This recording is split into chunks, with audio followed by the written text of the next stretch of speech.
মা বাবা মারা গেছেন, অসহায় হয়ে গেছে, এই ধরনের অনেক ছোট ছোট সন্তানরা তারা হয়তো পথ শিশু হিসাবে বেড়ে ওঠে। তারা পর্যাপ্ত শিশু হিসাবে তাদের যে অধিকার আছে সে অধিকারটুকু তারা পায় না। শিক্ষা তো দূরের কথা, নিয়মতান্ত্রিক ভাবে একটু খাবার, একটু ভালো বাসস্থানের ব্যবস্থা তাদের হয় না।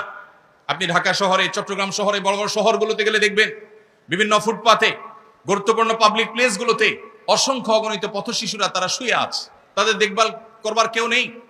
এই শিশুদের অনেকেই হয়তোবা তারা অনেকেই অনেক খারাপ মানুষের হাত ধরে ধীরে ধীরে অপরাধ জগতে চলে যাচ্ছে।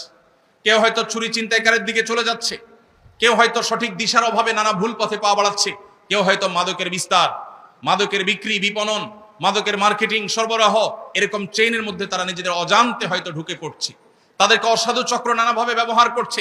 বস্তিতে বেড়ে ওঠা অনেক ছোট ছোট কোমলমতি শিশুরা তারা এভাবে ধ্বংস হচ্ছে। এদেশের মাদ্রাসাগুলো, বিশেষ করে কওমি মাদ্রাসাগুলো, ইয়েতিমদের লালন পালন করবার যে দায়িত্ব নিয়েছে, এই দায়িত্ব যদি ওলামায়ে কেরাম না নিতেন, এই ইয়েতিমদের যদি দায়িত্বভার গ্রহণ করার এই বিষয়টি ওলামায়ে কেরাম দেখভাল না করতেন, তাহলে হয়তো এদের অনেকেই অন্য সব পথ শিশুদের মতো তারা ভুল পথে চলে যেত। দেশের আইন শৃঙ্খলা রক্ষা, আইন শৃঙ্খলা পরিস্থিতি অবনতি হতো, নানাবিধ অসুবিধা তৈরি হতো।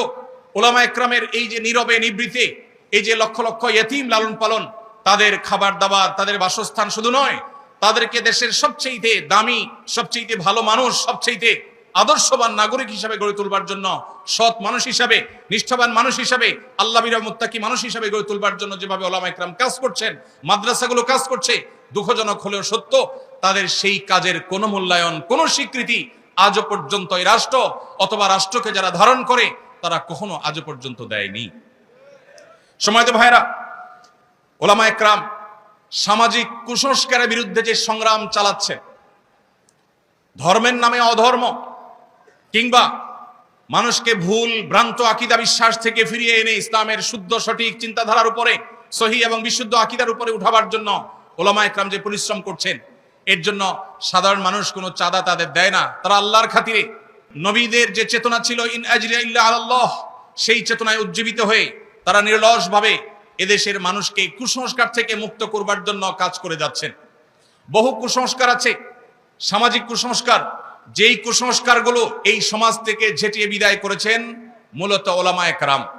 এদেশের প্রায় 40 থেকে 50 হাজার যে মাদ্রাসা আছে, কওমি আলিয়া মিলিয়ে যে এই বিপুল সংখ্যক মাদ্রাসা আছে, এর মধ্যে 40 থেকে 50 লক্ষ শিক্ষার্থী, এর বেশিরভাগই আবাসিক মাদ্রাসাগুলোতে তারা বেড়ে ওঠেন। মাদ্রাসার চৌহদ্দিতে এক একটা মাদ্রাসাতে কোনো কোনো জায়গায়